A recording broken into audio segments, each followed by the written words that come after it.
Shalom Bapak Ibu Saudara yang dikasihi Tuhan, selamat berjumpa dalam renungan pada pagi hari ini. Kita saat ini sudah masuk di tanggal 2 Agustus 2023 dan kita bersyukur karena kasih kemurahan Tuhan sudah memampukan kita melalui hari-hari sampai pada saat ini. Kita ada hari ini karena kemurahan Tuhan. Sebelum kita mendengarkan renungan firman Tuhan, mari kita siapkan hati dan berdoa. Bapa, dalam nama Tuhan Yesus Kristus, Tuhan dan Allah kami yang hidup, yang selalu bersama menyertai kami, Immanuel, beserta kami dimanapun kami berada sampai akhir zaman. Kami bersyukur karena kemurahan-Mu, bersyukur karena kebaikan-Mu. Pada saat ini kami mau mendengarkan sabda firman-Mu, jamah hati kami supaya kami mengerti dan taat pada kehendak-Mu. Terima kasih Tuhan, dalam nama Tuhan Yesus kami berdoa. Haleluya, amin. Saudara yang dikasihi Tuhan, ayat renungan kita pada saat ini terdapat dalam Kisah Para Rasul 25 ayat 2-3. Tertulis demikian. Di situ imam-imam kepala dan orang-orang Yahudi yang terkemuka datang menghadap dia dan menyampaikan dakwaan terhadap Paulus. Kepadanya mereka meminta suatu anugerah yang merugikan Paulus, yaitu untuk menyuruh Paulus datang ke Yerusalem, sebab mereka sedang membuat rencana untuk membunuh dia di tengah jalan. Saudara yang dikasihi Tuhan, penganiayaan hebat terhadap orang-orang percaya di masa Kekaisaran Roma pertama kali terjadi pada tahun 249 Masehi, ketika Kaisar Decius waktu itu mencoba mengembalikan nilai-nilai tradisional Romawi. Dia memerintahkan agar pengorbanan Romawi tahunan wajib dilakukan di berbagai kota, dan para pemimpin Kristen yang terkemuka di tempat-tempat itu ditangkap dan dieksekusi. Demikian juga hal itu dilakukan kepada jemaat-jemaat. Penganiayaan seperti ini berlangsung hingga sampai di masa Diokletianik atau penganiayaan besar yang merupakan penganiayaan terakhir dan terberat terhadap orang-orang Kristen di masa Kekaisaran Roma.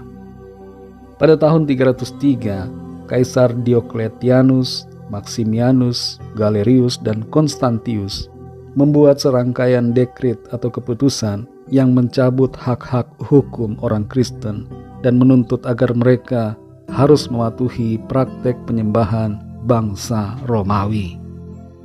Dalam masa-masa aniaya yang hebat itu, orang-orang yang percaya tetap pada iman mereka, meskipun mereka sebagian besar harus mati dan menjadi martir.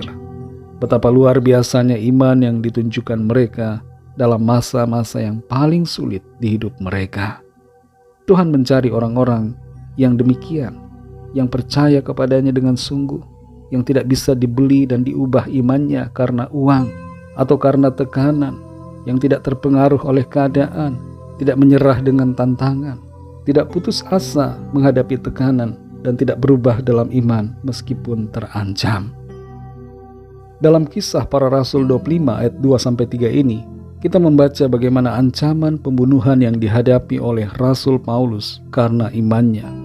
Ia pada saat itu dipenjarakan dan diperlakukan sebagai seorang tawanan, sekalipun ia tidak melakukan suatu tindak kriminal atau kejahatan. Pemenjaraannya terjadi karena iman percayanya kepada Tuhan Yesus Kristus. Saat itu para imam dan orang-orang terkemuka dari bangsa Yahudi menyampaikan permohonan kepada Festus yang sedang berada di Yerusalem supaya Paulus dipindahkan dari Kaisarea ke Yerusalem untuk diadili di situ. Di balik permohonan mereka itu ada konspirasi untuk melenyapkan Paulus dengan cara membunuhnya di tengah jalan. Tapi kita melihat bagaimana Paulus dengan tegar menghadapi semua tuduhan dan ancaman yang ditujukan kepadanya, serta yang terutama dia mempertahankan imannya kepada Tuhan. Sebenarnya bisa saja Paulus mencari aman. Ia bisa mengatakan bahwa ia melepaskan keimanannya kepada Tuhan Yesus supaya ia terhindar dari pembunuhan dan terbebas dari segala tuduhan. Tapi itu tidak dilakukannya karena pengenalan akan Kristus telah membuatnya mengerti akan iman yang benar dan menyadari bahwa keselamatan hanya ada di dalam Tuhan Yesus. Saudara yang dikasihi Tuhan, berbeda dengan situasi aniaya ancaman dan tekanan yang terjadi dan dialami oleh Rasul Paulus dan juga orang-orang percaya di masa Kekaisaran Roma pada abad 3 dan 4, pergumulan kita saat ini tidaklah seberapa. Jangan sampai gara-gara kehilangan pekerjaan, masalah keuangan, masalah jodoh, dan berbagai kesulitan lainnya membuat kita meninggalkan iman kita. Sadarilah bahwa pergumulan kita sekarang ini kebanyakan begitu kecil dibandingkan dengan penderitaan jemaat mula-mula dan orang-orang percaya di masa itu. Memang saat ini masih ada beberapa negara yang menekan dan mengancam orang-orang percaya, tapi kita kebanyakan tidak mengalami aniaya yang berat. Pesan firman Tuhan buat kita, tetaplah percaya dan setia kepada Tuhan sampai akhir hidup kita. Jangan tinggalkan iman kepada Tuhan Yesus, sekalipun ada kesukaran atau persoalan. Jangan tinggalkan kasih kita kepadanya, karena godaan apapun juga. Tuhan Yesus akan menolong, menguatkan, dan memberkati kita semua, sehingga kita sampai pada akhir masuk dalam kemuliaan-Nya yang kekal. Mari kita berdoa. Terima kasih Tuhan, kami bersyukur untuk firman-Mu yang sudah kami dengar, firman-Mu yang kembali meneguhkan hati kami, mengingatkan kami untuk setia, percaya, sungguh-sungguh kepadamu. Meskipun ada tantangan, ada persoalan-persoalan dalam hidup ini, kami mengerti bahwa kehendak-Mu bagi kami adalah untuk setia, selalu berpegang pada firman-Mu, mengasihi Engkau dengan sungguh-sungguh, mengimani Engkau selalu dalam hidup kami. Kuatkan kami Tuhan selalu, sebab dengan kekuatan kami sendiri kami tidak mampu. Terima kasih Tuhan, kami bersyukur untuk firman-Mu dan pertolongan-Mu, topangan-Mu bagi kami. Sepanjang hari ini kami mohon berkat perlindungan Tuhan. Berkatilah kami dalam segala aktivitas yang kami lakukan, dalam studi, dalam tugas, pekerjaan, pelayanan, dan dalam segala kegiatan kami. Biarlah dalam semuanya itu nama Tuhan senantiasa kami muliakan, dan kehidupan kami menjadi berkat bagi banyak orang. Pada saat ini kami berdoa, mohon lawatan Tuhan atas setiap yang sedang dalam keadaan sakit, agar kuasa Tuhan menjamah dan menyembuhkan. Kuasa-Mu mengalir saat ini dalam nama Tuhan Yesus, menyempurnakan dan memulihkan tubuh kami. Bagi yang sedang dalam masalah, persoalan apapun, kami berdoa agar Tuhan menjamah, memberikan jalan keluar, dan mujizat-Mu Tuhan nyatakan. Kami semua mengalami jawaban Tuhan. Terima kasih Tuhan, kami mengucap syukur dan serahkan semua ke dalam tangan kasih-Mu. Dalam nama-Mu yang kudus, nama Tuhan Yesus Kristus, kami sudah berdoa. Haleluya.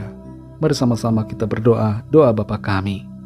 Bapa kami yang di sorga, dikuduskanlah nama-Mu, datanglah kerajaan-Mu, jadilah kehendak-Mu di bumi seperti di sorga. Berikanlah kami pada hari ini makanan kami yang secukupnya, dan ampunilah kami akan kesalahan kami, seperti kami juga mengampuni orang yang bersalah kepada kami.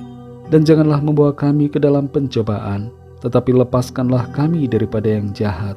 Karena Engkaulah yang mempunyai kerajaan dan kuasa dan kemuliaan sampai selama-lamanya. Amin. Terimalah berkat Tuhan. Tuhan memberkati engkau dan melindungi engkau. Tuhan menyinari engkau dengan wajah-Nya dan memberikan kasih karunia. Tuhan menghadapkan wajah-Nya kepadamu dan memberikan damai sejahtera. Berkat anugerah dari Bapa Surgawi, cinta kasih karunia dari Tuhan Yesus Kristus, dalam persekutuan dan penghiburan Roh Kudus, menyertai kita semua, sekarang ini dan sampai selama-lamanya. Dalam berkat nama Tuhan Yesus Kristus, haleluya, amin. Puji Tuhan, saudara yang dikasihi Tuhan, saya percaya firman Tuhan menjadi berkat dan kekuatan buat saudara semua, dan Roh Kudus akan menolong saudara untuk lebih lagi memahami kebenaran firman Tuhan. Tuhan Yesus memberkati saudara semua. Sampai jumpa dalam renungan yang berikutnya. Haleluya.